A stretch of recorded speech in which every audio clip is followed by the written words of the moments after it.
बिस्मिल्लाहिर्रहमानिर्रहीम। अस्सलामुअलैकुम। आप देख रहे हैं यूट्यूब चैनल आम सी बातें। कल तहरीक लब्बैक के अमीर अल्लामा साद हुसैन रिजवी के केस की समाअत थी लाहौर हाई कोर्ट में। तो तहरीक लब्बैक के वकला ने हुकूमत को लाजवाब कर दिया है।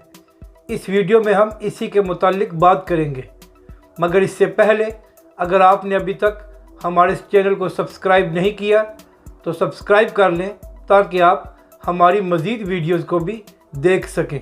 अल्लामा साद हुसैन रिजवी पिछले 5 महीनों से गैर कानूनी तौर पर नज़रबंद हैं। तो कल उनके केस की समाअत थी लाहौर हाई कोर्ट में।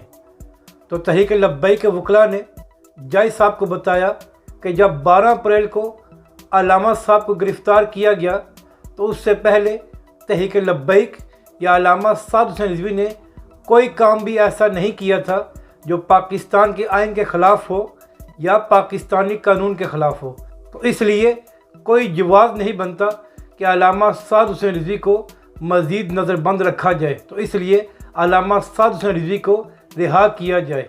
अब अगली समाअत पर हुकूमत के वकला ने जवाब देना है, मगर उनके पास कोई जवाब नहीं है, क्योंकि अल्लामा साद हुसैन रिजवी का ना ही कोई एक्शन और ना ही कोई तकरीर ऐसी है जो कानून के ख़िलाफ़ हो।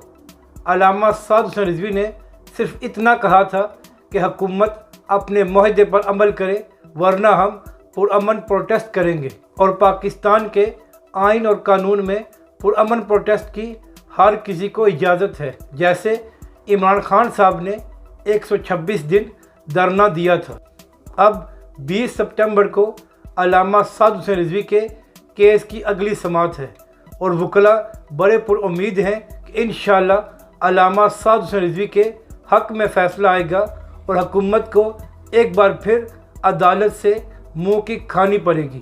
अपनी राय का ज़रूर इजहार करें कि आपको ये वीडियो कैसी लगी।